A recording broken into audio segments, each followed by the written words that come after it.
समस्त बालपेटपुर जीपीर समस्त ward member सभ्य और सभ्य मोर नमस्कार। आज आपण मैंने मत आपंकर जीपी मीटिंग डकई निजक धन्यवाद कर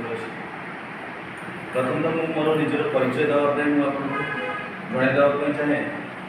आमर जो वार्ड मेंबर संघ राज्य वार्ड मेंबर संघ बनी से टांगी ब्लॉक संपूर्ण भाव भूमिका अच्छे स्टार्ट करिया होची टांगी ब्लॉक आ मु टांगी ब्लॉक सफल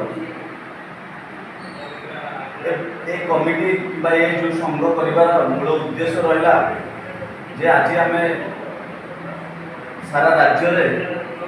प्रायतः 93 ରୁ 94 हजार वार्ड मेंबर सभ्य और सभ्या अच्छे